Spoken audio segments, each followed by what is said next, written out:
Daughter, was $5,000 a month not enough for you? My mother's voice cut through the sterile hospital room like glass. I was cradling my newborn daughter when she said it, eyes wide in disgust at the peeling wall paint, the flimsy curtain, the shared bathroom. I blinked. What, 5,000? Her gaze sharpened. The money I sent you every month since you got married. Through your husband. For your living expenses. Did he not? Just then, the door opened, and in walked my husband and mother-in-law, wearing luxury coats, holding designer bags, and carrying a bouquet that cost more than my hospital stay. They froze when they saw my mother. Her expression turned to ice. Tell me she knew about the money. Tell me you used it for her and the baby. My husband stammered. My mother-in-law looked away. My heart plummeted. I looked at the bouquet, then at my baby, then at the cheap room, the cheap food, the hand-me-down stroller from a neighbor. The past 3 years unraveled in my head like a cruel joke. They stole it, every dollar, and used my daughter and me as their excuse. My mother stepped forward. Get up. We're going home. I didn't move, because I had questions first. I didn't say a word for a long moment. I just stared at them. My husband's pale face, my mother-in-law's trembling hands. Answer her. I finally said, my voice low. Where did the money go? My husband cleared his throat. We used it for the house. For bills. Things you wouldn't understand. $5,000 a month? My mom scoffed. She's in a shared hospital room. The stroller looks like it's been through a war. Where did it really go? Silence. My mother-in-law broke first. We had debts. Your daughter lives here rent-free. We cook for her. We clean. You're lying, I said quietly. I remembered the hunger cramps. The nights I skipped meals so our baby could eat. The hospital bill I nearly didn't pay. The prenatal vitamins I had to beg my friend for. Rent-free. I repeated. I gave you every check I earned from tutoring. Every freelance dollar I made on maternity leave. My husband's jaw clenched. You were never supposed to know. But now I do, I said. My mother turned to me. Pack your things. You and the baby are coming with me. I looked at my daughter, asleep in my arms. Then I turned to them and whispered, not until I make this official. Their faces twisted in confusion. Because I wasn't walking away, I was documenting.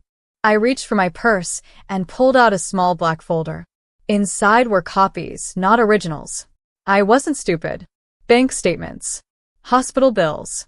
The signed agreement from months ago where my husband promised to handle rent if I took care of all pregnancy expenses. And at the very bottom, screenshots. Cash transfers. Withdrawals. My mother's monthly deposits. Did you think I never checked the joint account? I said. My husband's face went blank. My mother-in-law's mouth opened, but no words came.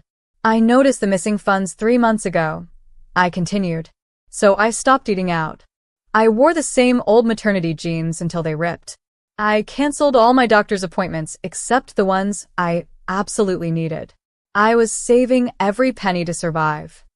My mother's voice trembled. Why didn't you say something earlier? Because I needed proof, I said. They would have twisted it. My husband stepped forward. Wait, listen, we were going to replace it. Don't, I said, raising a hand. The baby's clothes came from Facebook Marketplace. I had to beg your cousin for diapers last week. And you replaced a TV with gold-trimmed speakers. He froze. I didn't call the police, I whispered. Yet. My husband backed up slowly. Then I turned to my mom and said, help me finish this. The right way. My mother took the folder from my hands, flipping through every page with trembling fingers. Her lips thinned as she read. I sent you that money so you could live with dignity while raising your child, she said softly. But you are living like you were abandoned. I nodded, eyes burning, because I was. My mother's gaze shifted slowly to my husband. Where's the $35,000, Daniel? He stammered. We used some of it for home improvements. My mother needed help with her mortgage. And the rest, She raised an eyebrow. The rest?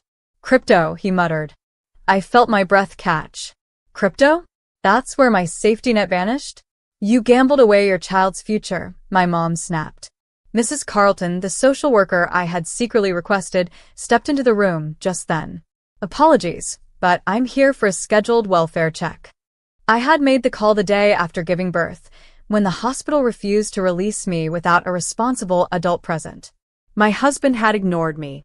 My mother-in-law was busy. And I sat in that hospital bed alone. Now, with a room full of witnesses, I simply nodded. I'd like to make a formal report, I said. My mother stepped beside me. We both would. Mrs. Carlton's eyes softened. This changes everything.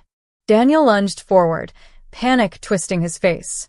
Wait, we can fix this. You don't need to involve anyone else. But Mrs. Carlton was already writing notes. You've had access to her finances, and she's just given birth. This qualifies as financial abuse, possibly coercive control. My mother-in-law scoffed. Oh, please. She lived here for free. We fed her, clothed her. From my own money. I cut in, my voice finally firm. Every grocery receipt, every baby item, every doctor visit, I paid for it all. You just took the credit. My mother held up her phone. And here are the bank transfer records, all $5,000 monthly payments, like clockwork, until last week. Daniel's face drained. You called your bank? I called 3 banks, she replied coldly, and froze every shared account that had my daughter's name attached. Mrs. Carlton turned to me. Would you like us to escort you home to collect your things? My eyes didn't leave Daniel as I nodded. Yes, but only my things. Nothing they bought with my money. The silence was thick as I stood, stronger than I'd felt in months. My mom's hand found mine, steady and warm. Don't worry, she whispered. You're coming home. Behind me, Daniel finally crumbled. Please, he begged. But I kept walking. The apartment looked the same, at first. But now I saw everything differently. The expensive nursery set, bought with my money. The fridge stocked with imported snacks. My bank account. The diamond earrings my mother-in-law flaunted at church. They'd charged them to my name. Daniel followed us, babbling excuses, while Mrs. Carlton calmly recorded every word. My mother walked beside me in silence, eyes scanning the home she once thought I'd chosen freely. I packed with precision. Just the baby's clothes, my laptop, my journals, and one small suitcase. As I zipped it shut, Daniel tried again. You're blowing this out of proportion. Look at this place. We were doing great. We had everything. I turned slowly. You had everything. I had debt I didn't know about, stretch marks and silence. He froze. My mother-in-law stepped in. You'll regret this. No man will ever treat you like Daniel did. God, I hope not, I said flatly. Mrs. Carlton interjected. If you have any further contact with her without consent, we'll escalate to court. I stepped outside, baby in my arms, heart thudding. For the first time, I wasn't leaving in shame, I was walking away in power. Behind me, the door slammed, but I didn't flinch, because I knew exactly what I'd be slamming next. My mom's house felt smaller than I remembered, but every corner held something real, no lies, no luxury bought on someone else's back. Just warmth.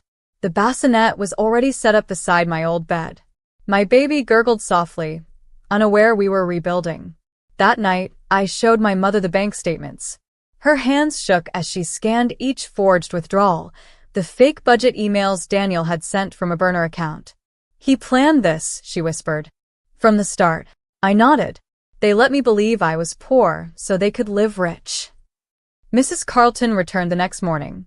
We traced the transactions. Every gift, every luxury, every bill, all under your name. You're entitled to full legal action.